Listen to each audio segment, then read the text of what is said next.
Get this and get it straight. Crime is a sucker's road, and those who travel it wind up in the gutter, the prison, or the grave. It started with death on my doorstep and got worse when I lied to a sympathetic bull, was pistol-whipped by a gorilla with dimples, and fought with a kitten on the Keys.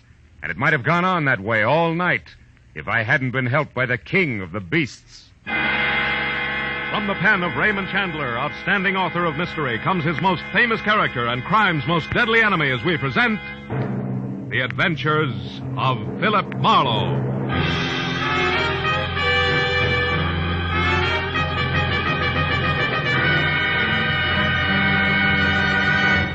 Now, with Gerald Moore, starred as Philip Marlowe, we bring you tonight's exciting story, The August Lion.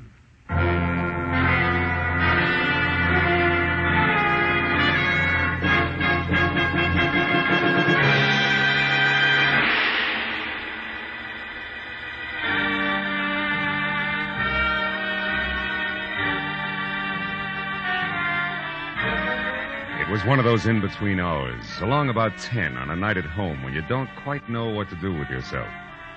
Then, all of a sudden, it's 11, and then 11:30, and you're in slippers and a robe and have done nothing, which is exactly where I was, except that I'd already decided on one, and only one, very dry martini, a quiet cigarette, and bed, when it came loud, insistent, and unwelcome. No improvement when I opened up.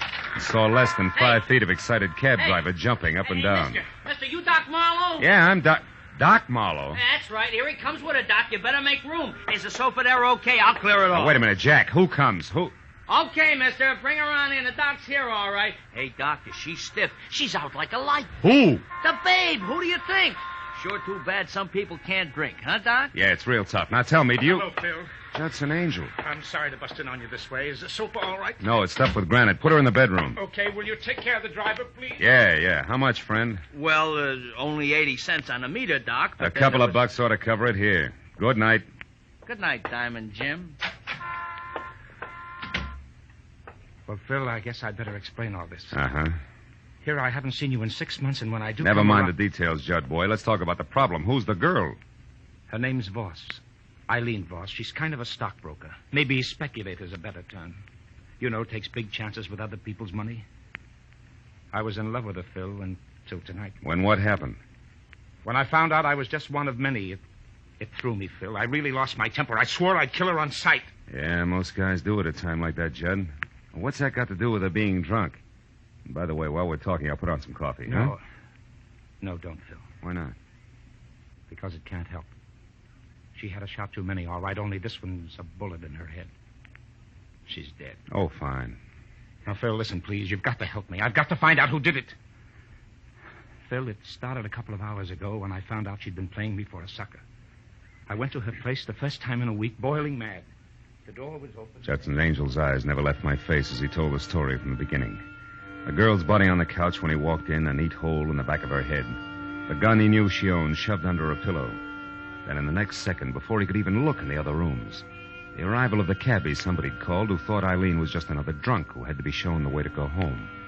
How he seized on that as an opportunity to keep from being placed at the scene of the murder he had every reason to commit.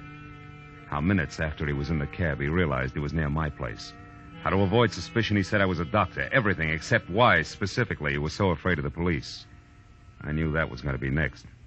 Now, Phil, I suppose you want to know why I couldn't possibly call the police. Yeah, that's right. Why?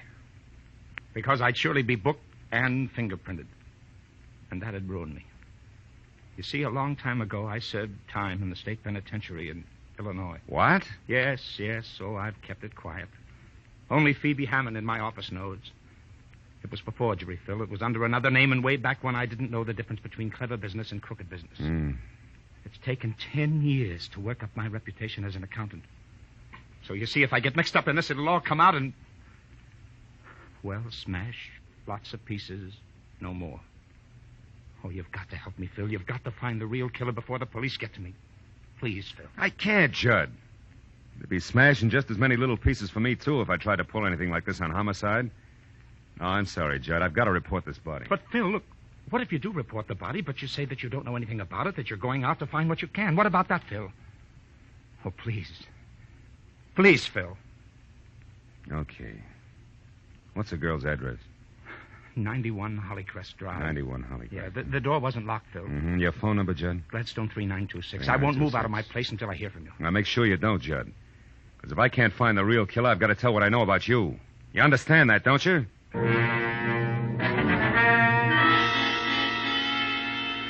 When Angel left, I called Detective Lieutenant Matthews at police headquarters and lied that there was a corpse in my apartment about which I knew nothing, and that I was on my way out to see what I could find. Then I hung up fast, not feeling very good. 20 minutes later, when I was in the plush living room at 91 Hollycrest Drive, I had zero to go on.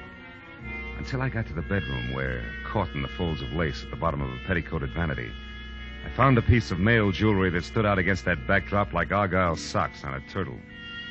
It was a gold tie clasp ornamented with the figure of a lion, a little more majestic than most. I dropped it into my pocket and then moved out into a long hall that led to the kitchen. I was about to start toward it when he spoke. Don't move, buddy. Like the voice, he was thick and soft, especially in the middle where he was girdled in double-breasted gray flannel.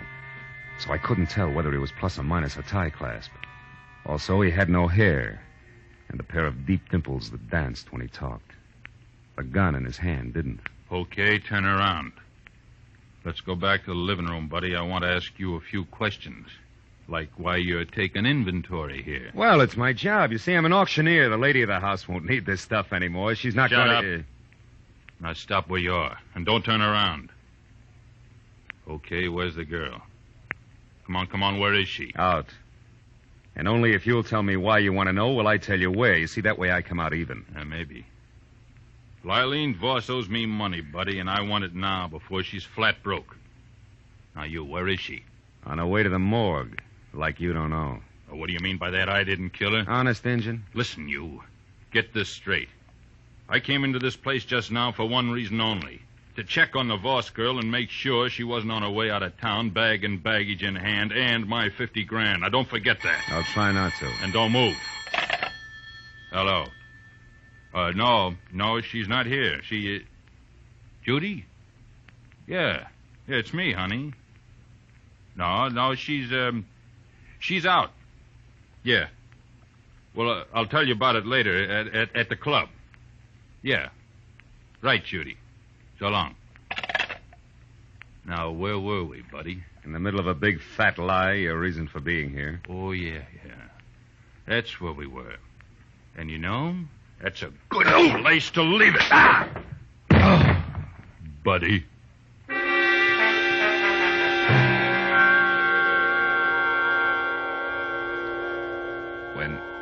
When the twin telephones, lamps, and end tables next to me got back to being one of each again, I saw the note next to the phone that said, "Call Monday at the Garden Room," which didn't add to much until I realized that Monday was spelled not as the day in the week, but M-U-N-D-Y. And I recalled that the Garden Room was a cozy collection of crepe paper flowers where some people did their serious drinking. That plus dancing dimples telling a girl named Judy, who had called for Eileen in the first place, that he'd meet her at the club was a little better than the 0+ tie clasp I'd been working with. And a half hour later, that little became a lot, and things started to dovetail because a placard under glass in front of the Garden Room bragged about the glamour-puss pianist featured inside, whose name was first Judy, second Monday, not his day in the week. I blessed my good luck, exchanged smiles only with a head-check girl in the lobby, and found a table for one inside, not more than a half a dozen octaves away from Miss Monday's left hand. I'd ordered a drink and had a cigarette going before she paid any attention to me. I'll play anything you want. It's a rule of the house.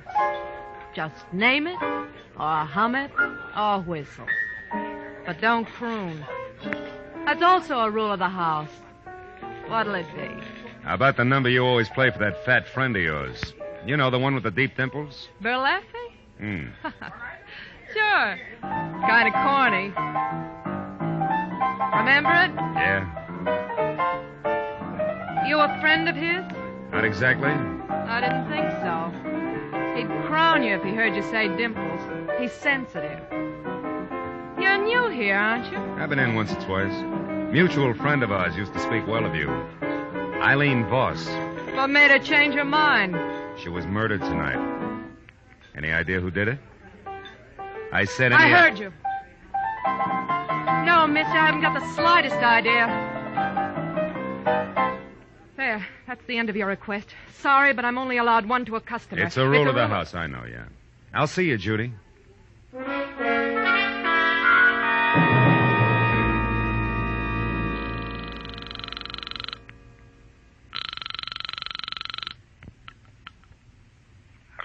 This is Marlowe, Angel. Oh, Phil. Where are you? What have you found out? In that order, I'm in a phone booth at a club called the Garden Room. What I found out so far won't impress Detective Lieutenant Matthews of the Homicide Squad at all when next we meet. But nothing in the apartment? No lead of any kind? I'm not sure, Judd. I ran into a round man with a sleek gun who piled me up and left before very much was said. But, Phil, the Garden Room, the girl there's a friend of Eileen's. Talk to her. Yeah, I already did, Judd. Got me the round man's name and no more. It was Berleffi. You mean anything? Yeah. A fat guy with dimples and no hair? That's right. He claimed Eileen had $50,000 that belonged to him.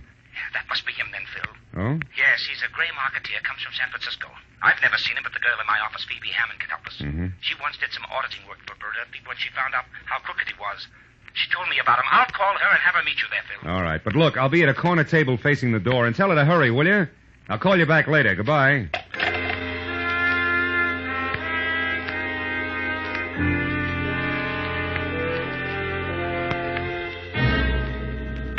Exactly 1 o'clock when what was at least 3 parts CPA to each part woman pushed the front door out of her way and entered. At the top, there was close-cropped hair, streaked with some gray. No hat.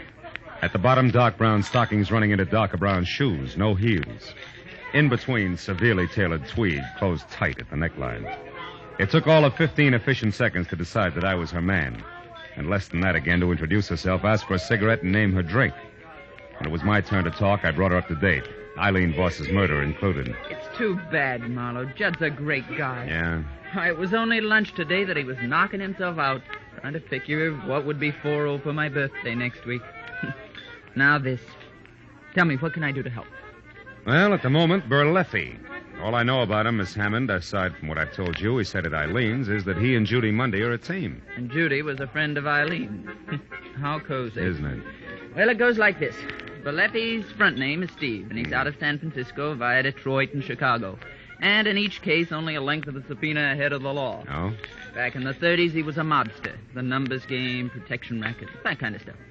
But after the war, he cashed in all his chips and went into a more or less legitimate business. With, of course, absolutely no change in tactics. Know what you mean. Now, look, can you tell me where he lives? No. But I'll bet my bottom dollar that the kitten on the keys here can. Only be careful. Berleffi has a reputation for shooting first and talking later. I only hope he isn't after Judd, too. You know, there might be some connection between them that goes back to the days when Judd was Francis Lyon and Berleffi Phoebe, did you just say Francis Lyon? That's right. Lyon. Uh-huh. Judson Angel is the name he took when he came out here. Why? What does that mean? I don't know. Here, look at this tie clasp. Oh? The ornament. It's also a lion.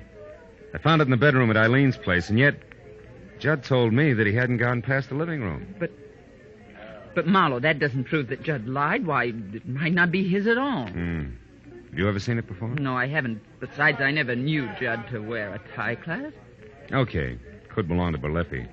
But it's still worth checking after we get Judd out of his apartment. Look, where's your place, Phoebe? Mulholland Drive, 361 North. 361. About a mile up into the hills. I'll let you do the trick. Honey, you go home and stay close to the fireside. I'll get a hold of Judd and tell him to get over there fast. And then maybe we can... Maybe we can what? What is it, Marlowe? Outside, Phoebe. It's a man coming this way. Berleffi? Worse. Goodbye, baby. I'll see you later at your place. I've been afraid of this all night. But who is it? What's his name? Detective Lieutenant Matthews. He's a police officer, Phoebe. First, last, and always. So long.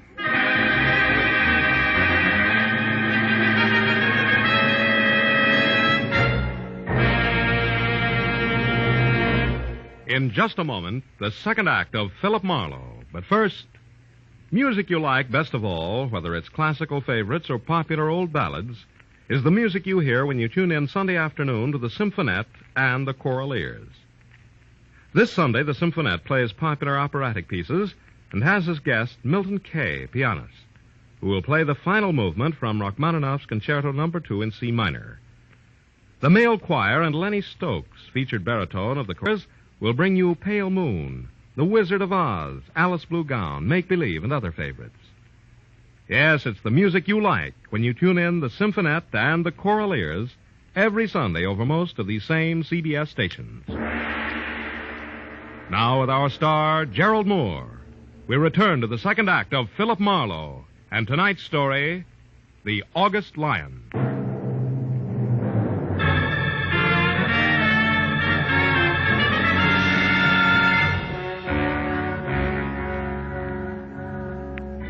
When I left Phoebe Hammond at the table and moved toward the bar, my first impulse was run, do not walk. This is a different kind of an emergency. But a quick glance into the mirror behind me tagged that as suicide and pushed try nonchalance into its place, because I could see that Detective Lieutenant Matthews had already spotted me. When he was closer, I could also see that nonchalance would go over like punching him in the nose on the steps of City Hall. All right, Phil, that little game is over. Now let's have it straight and fast. Who are you working for? And don't bother with the pitch on professional ethics, or we'll try this all over again down in headquarters. His name, what is it, Phil? Judson Angel, he's a friend. Yeah. Who is what to the corpse? He was in love with her, but he didn't kill her. Oh. Now, look, Matthews, I've never held out on you before, have I? Which means you want to start now, huh? What are you getting at, Phil? My client's in a jam, Lieutenant. He didn't kill the girl, but unless I can find out who did, he's an eyebrow deep in a mess that doesn't even concern him. Which has what to do with you playing bashful tipster on the phone with the body being in your bedroom and Marlowe starring like a one-man police force? Will you listen? Come on, Phil. I've been an hour and a half just finding you. Now level. Why is this Judson Angel in a jam if he didn't do it? Okay. We'll try it honest like. He once did time in another state, under another name, way back when he had less sense. Ah. If he's booked and fingerprinted, it'll be splashed all over the papers. He'll be ruined. Why? What's his business? Well, today it's accountancy, and then it was forgery. Oh. You can see that side by side they don't make a very handsome couple. Now, come on, Matthews, give the guy a break. Will you? Take my word, he deserves it. What do you want me to do? Give me some time. If I don't have the answers, I'm out of luck, and so is Judson Angel. Please, Matthews. All right, Phil, all right. 60 minutes. And if I don't hear from you by 10 after 2, we start all over again down in headquarters, your client included. I'll be waiting for your call, Phil. Good night.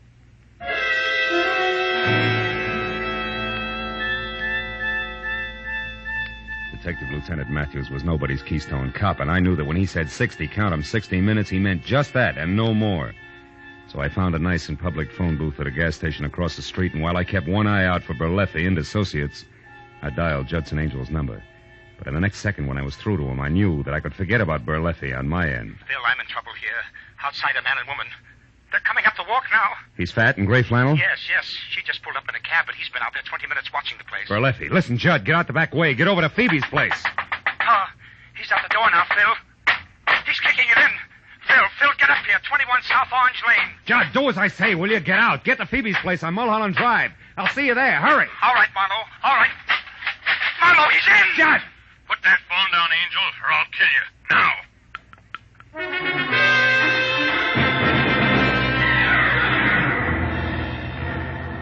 When I screeched to a stop at number 21 South Orange Lane, which was lights out, front door open, and no car parked in sight, I went inside. Just visible in the moonlight was the huddled figure I'd been afraid I'd find. What I didn't know until I was kneeling next to it was that it was Judy Mundy, not my client, and only unconscious, not dead. There was a large white envelope lying next to her, and beyond that, a litter of broken porcelain that had once been a lamp. I switched on a light, found some brandy, and then brought her to as fast as I could. Marlowe. Yeah, and with a brand new request. Here, take a drink. Now, I'll ask the questions. One, what happened here with the three of you? Where's Berleffi and, more important, Judd Angel? Come on, baby, talk fast. All right.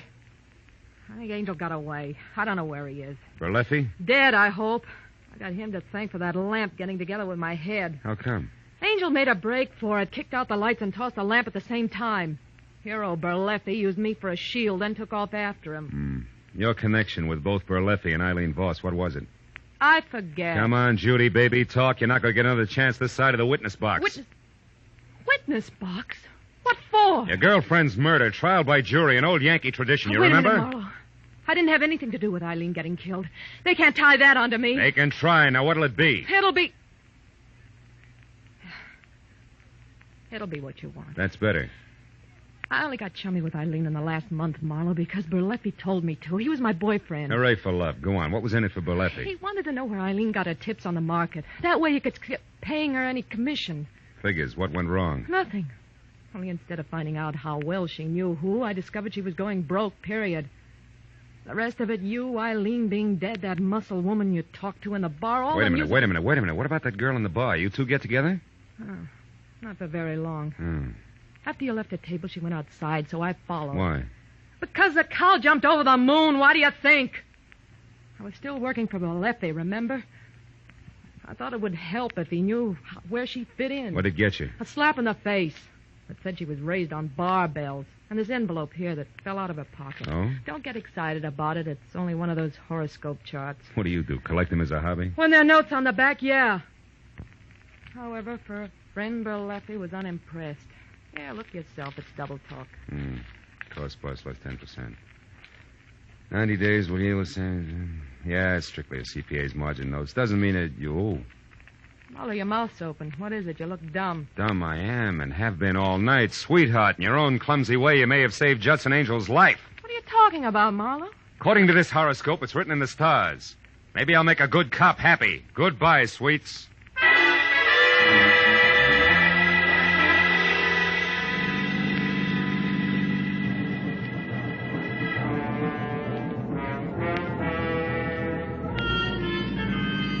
Mulholland Drive is a fancy collection of hairpin turns and deceptive curves along the top of a mountain that separates Hollywood and Beverly Hills from the San Fernando Valley. But when I was on it and burning up good rubber at each bend as I headed for number 361 North, gas pedal on the floor, driving conditions were the least of my worries. And it wasn't until I had parked away from the bungalow that perched on the edge of a cliff and was out of my car, 38 in hand and close to a half-open French window, that I breathed a long, long sigh of relief. Because then I could clearly see that Judson Angel was still alive. I swallowed the sigh fast when I could also see Angel's face. It said there was nothing permanent about his good health, because on the other side of the room, and only visible to me via a corner mirror, was the reason why. Holding on tight to a short, ugly revolver was the one the horoscope had said could be Eileen Voss's killer, the CPA known as Phoebe Hammond. While she talked, I moved around to where I'd be able to take aim in one straight line. About everything. I didn't want to kill Eileen in the first place. It was an accident. I don't believe you. Doesn't matter now. You see, I'd invested some money with her, Judd. Money that wasn't mine. When I found out she was going broke, I went up to see her and demanded it back. She laughed at me. I got mad. I hit her. She took out a gun and said she'd call the police if I didn't leave. I grabbed it away from her. Then I shot her. Then you were there when I came in? Yes. And when I saw you and that cab driver she'd called earlier take the body, I didn't know what to do. Until later, when I met with Marlowe on your behalf and learned all about Berleffi and the tie clasp he'd found. The tie clasp with the lion on it that you'd recognize as mine if Marlowe ever got the chance to show it to you. But he won't, Judd. I can't let him. Phoebe, you're crazy. You're crazy. You'll never get away with Oh, this. yes, I will, Judd. It'll be Berleffi they'll blame. He entered your room with a gun in his hand. I know. I saw him and that girl. Also, Judd, I'm the reason you got away from him. I rammed into his car when he started after you. It's too bad, Judd. Worse than that, Phoebe, it's a crying shame. Marlowe! The light's stuck, Phil. She can see your silhouette. I can follow her footsteps. We're even. Phil, the terrace. She's trying to get away. There she is outside. She tripped Phil. The rail!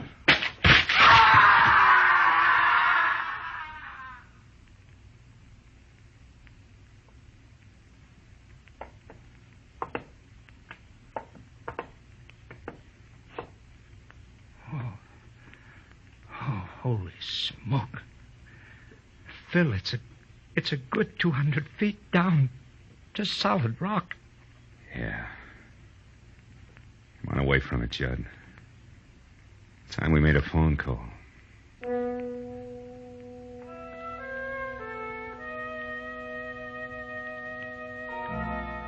It was 4 o'clock in the morning.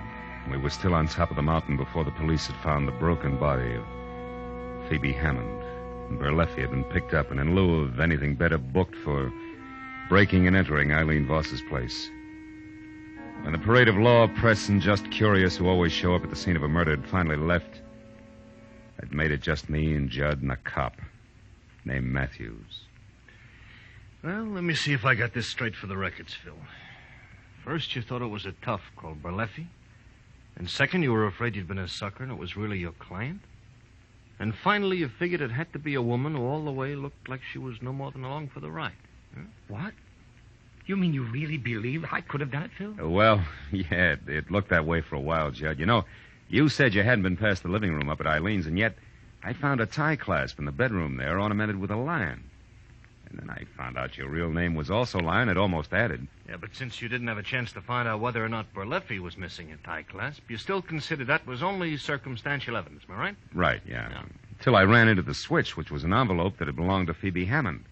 There was a horoscope chart inside. Which meant what? Well, it only meant that she went in for that stuff no more until I remembered her mentioning that her birthday was next week, which is early August. And that, no doubt, puts her under the sign of the Zodiac run by one Leo the Lion. Uh-huh. Yes. Yes, and the mannish tight-neck suit she always wore could have meant a shirt and tie underneath, minus clasp. Exactly, gentlemen. That's it. Now, me, Lieutenant, What? Look, when you get back down to headquarters and you start the paperwork. Yeah. Do you have to mention a guy named Judson Angel? A guy named what? Judson Angel. Nothing. I was just thinking out loud. Yeah. That's a bad practice, Phil, you know? It's kind of like only telling a policeman half of what you know can get you in trouble. Unless you're lucky. Oh, give you a lift, Mr. Mister. You already have. Thanks, Lieutenant. And Phil, Good night, Judd.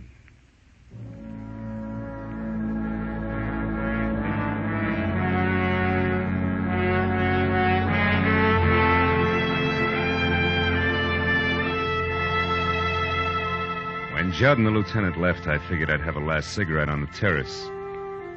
Think a little about the desperate people I'd met on a night that had started out to be quiet.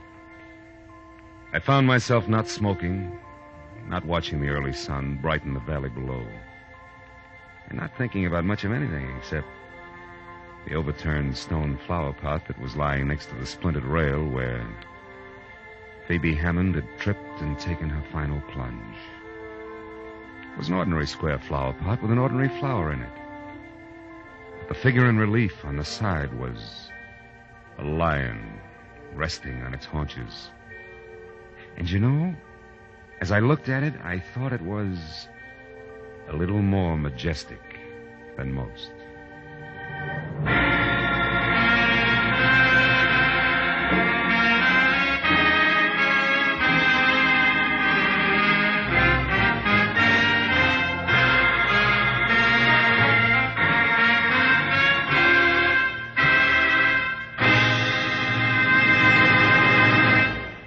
The Adventures of Philip Marlowe, bringing you Raymond Chandler's most famous character and crime's most deadly enemy, starred Gerald Moore, and was directed tonight by Cliff Howell.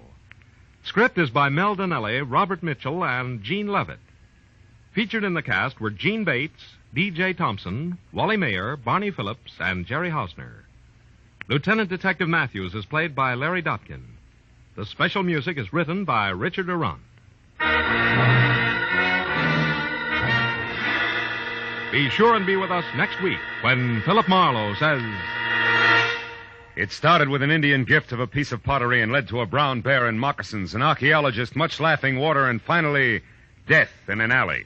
But just to make matters worse, the Indian giver was a female, and 100% genuine, hot-blooded Apache.